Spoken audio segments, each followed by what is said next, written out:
Have you ever watched a child sleeping peacefully in their mother's arms? There's something profoundly moving about that image, a picture of complete trust, of perfect contentment, of absolute security. In our hyper-connected, achievement-driven world, when was the last time you felt that kind of peace? That sense of complete rest? In 1978, a remarkable discovery was made in the Judean desert near the Dead Sea. Archaeologists uncovered a small scroll containing ancient Hebrew poetry that would later be confirmed as part of the collection we know as the Psalms. Among these sacred verses was a short but profound composition attributed to King David, a man who knew both extraordinary triumph and crushing defeat throughout his life. This tiny psalm, just 3 verses long, contains a wisdom that our anxious, striving world desperately needs to hear. Today, we're exploring Psalm 131, perhaps the shortest psalm in the entire collection, yet one whose message reaches across 3,000 years to speak directly to our modern condition. It's a psalm about humility, contentment, and finding peace in a world that rarely allows us to stop and breathe. The 10th century BCE, approximately 3,000 years ago. The ancient kingdom of Israel is reaching the height of its power under King David's reign. Yet despite his royal status, David pens these striking words. "O Lord, my heart is not lifted up, my eyes are not raised too high, I do not occupy myself with things too great and too marvelous for me. But I have calmed and quieted my soul, like a weaned child with its mother, like a weaned child is my soul within me. O Israel, hope in the Lord from this time forth and forevermore." What makes this psalm particularly fascinating is its contrast with David's life circumstances. Here was a man who began as a humble shepherd boy and rose to become the most powerful ruler in the region. He defeated the giant Goliath, led armies to victory, unified a kingdom, and was promised an eternal dynasty. Yet in this psalm, we find him embracing quietness, contentment, and humility. The historical context matters deeply here. The ancient Near East in the 10th century BCE was a landscape dominated by power struggles, military conquests, and rulers who proclaimed their greatness through monumental inscriptions and grand building projects. The Egyptians to the southwest, the Assyrians to the northeast, the Philistines along the coast, all engaged in what scholars call royal propaganda, boasting of their exploits and divine favor. Yet here is David, writing against the grain of his culture, embracing a posture that would have seemed counterintuitive to his contemporaries. Fast forward to today. Our world prizes ambition, achievement, and advancement. Social media platforms encourage us to showcase our accomplishments, our opinions, our expertise. We live in an age that celebrates the self-made individual, the influencer, the thought leader. Our cultural heroes are those who dream big, aim high, and push boundaries. And yet, rates of anxiety, depression, and burnout continue to rise. According to the World Health Organization, anxiety disorders affect approximately 301 million people worldwide as of 2023. The American Psychological Association reports that 79% of adults in the United States experience stress-related symptoms in 2024. Something is clearly missing from our formula for a well-lived life.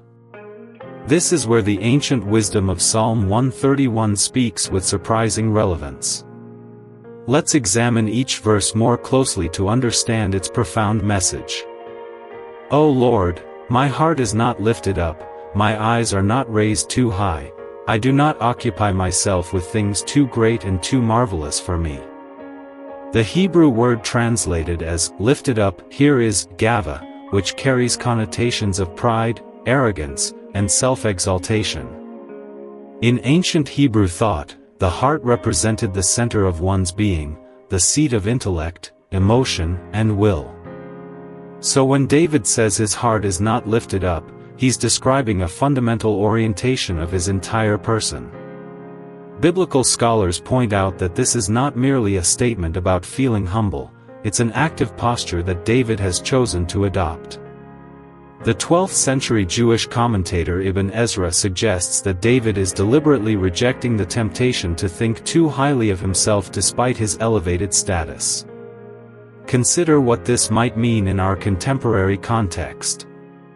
We live in a culture that constantly tells us to elevate ourselves, to build our personal brand, to increase our visibility, to distinguish ourselves from the crowd. LinkedIn reported in 2023 that profiles with the phrase, "thought leader," increased by 87% over the previous 5 years. We're encouraged to position ourselves as experts, to have authoritative opinions on every subject, to stake our claim in every conversation. David's counterintuitive wisdom challenges this mindset at its core. There is freedom, he suggests, in not needing to be seen as important. There is peace in not having to have an opinion on everything. There is rest in accepting the limitations of our understanding. The phrase, "my eyes are not raised too high," speaks to ambition and desire. In Hebrew culture, the eyes were associated with longing and coveting. When we constantly look at what others have, their achievements, possessions, influence, we breed discontentment in our own hearts. A 2022 study published in the Journal of Social and Clinical Psychology found that limiting social media use to 30 minutes per day resulted in significant reductions in loneliness and depression over a 3-week period. Why? Because constant comparison, constantly raising our eyes to what others have or what we lack, creates a perpetual state of dissatisfaction. David's ancient wisdom anticipated this psychological insight by 3 millennia. By choosing not to raise his eyes too high, not to fixate on what was beyond his reach, he found contentment in his present circumstances. The final part of verse 1, "I do not occupy myself with things too great and too marvelous for me," speaks to intellectual humility. The Hebrew word for occupy here is halak, which literally means to walk or to go about. David is saying he doesn't walk around in matters beyond his comprehension. This doesn't mean David was anti-intellectual or opposed to seeking knowledge.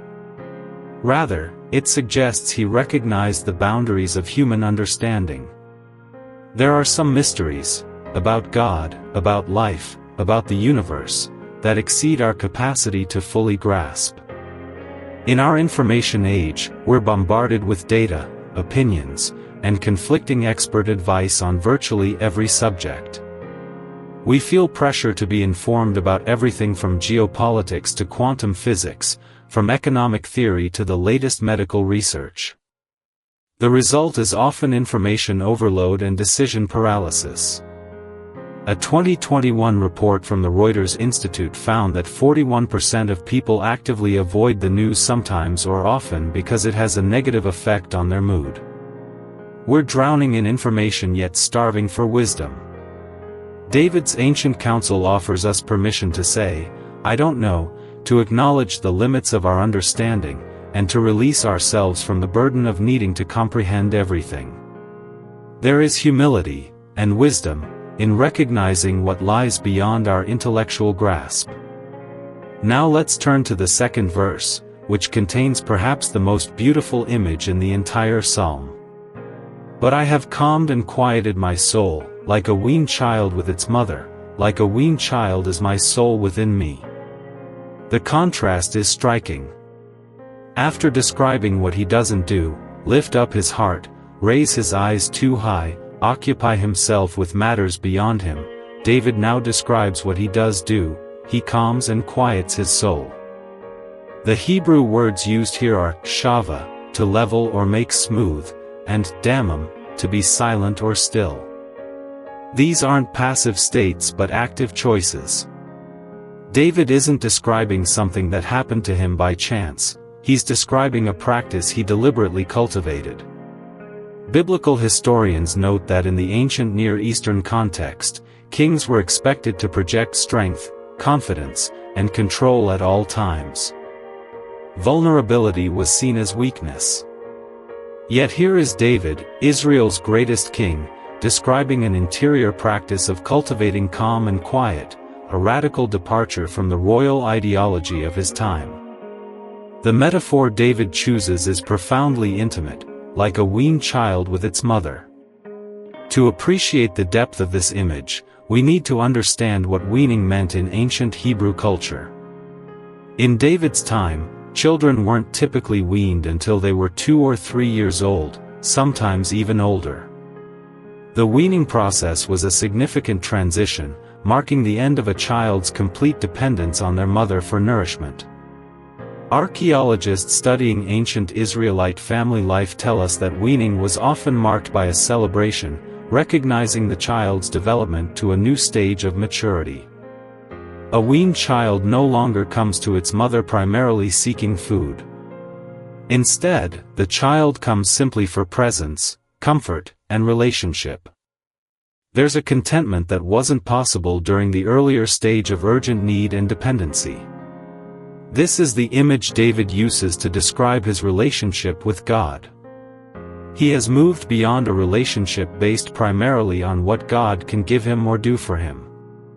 He's no longer coming to God with constant demands and urgent needs.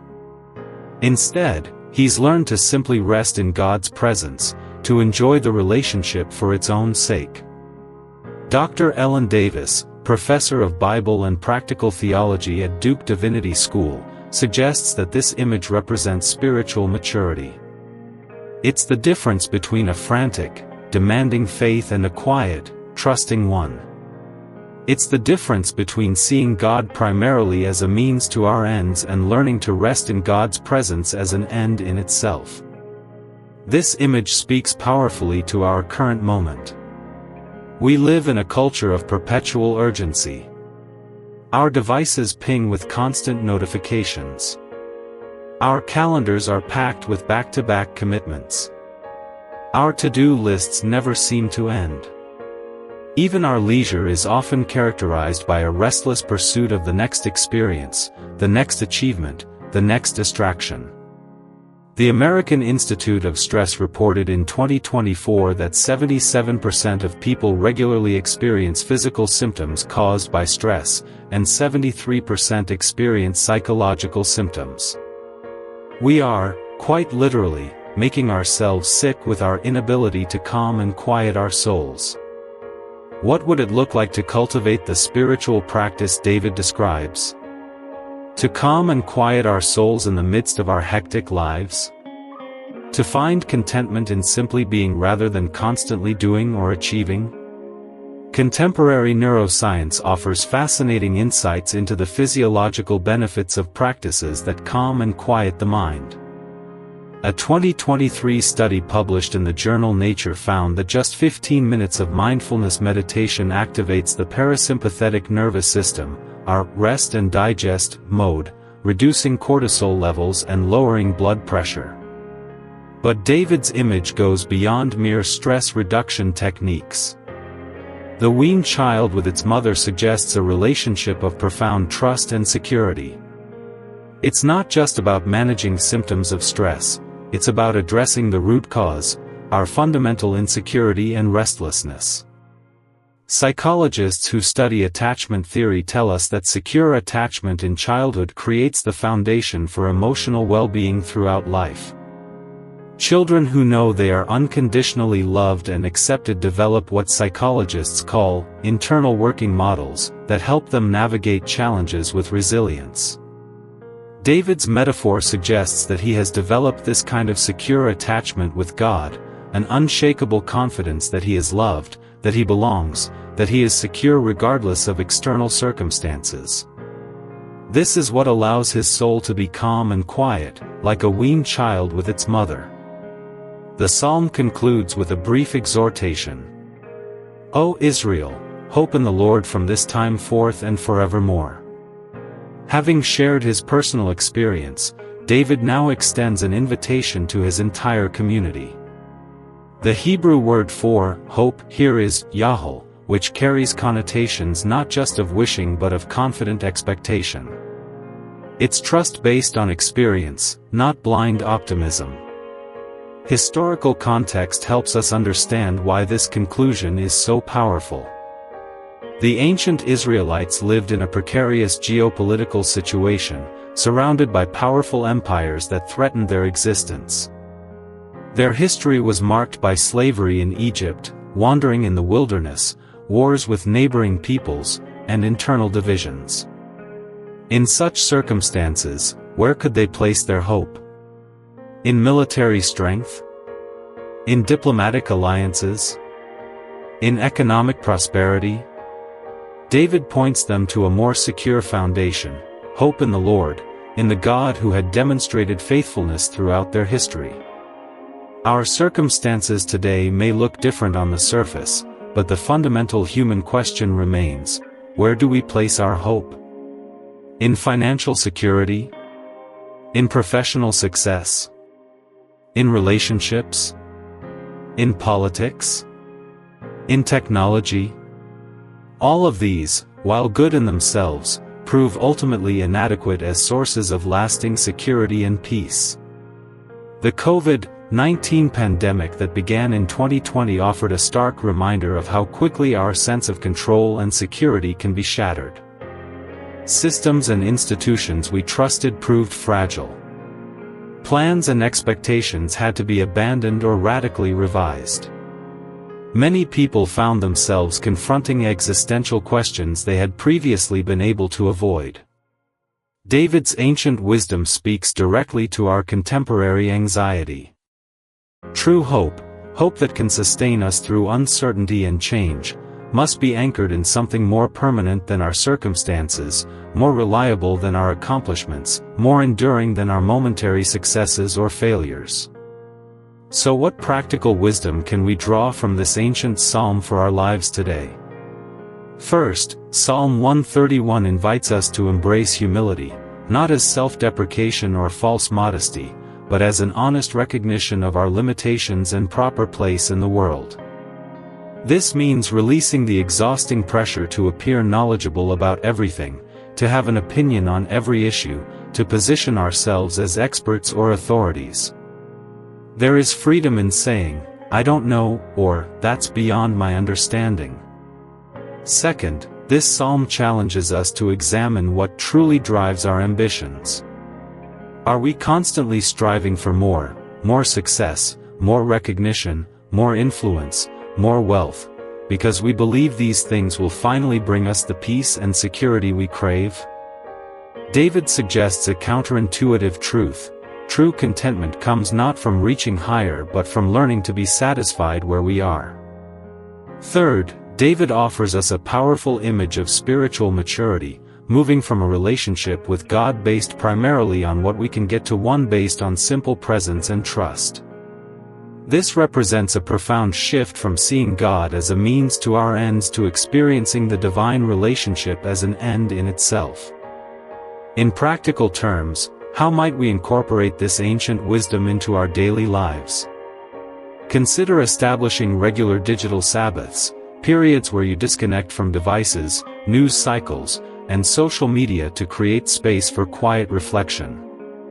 A 2023 study from Stanford University found that participants who took a one-week break from social media reported significantly higher levels of life satisfaction and positive emotions.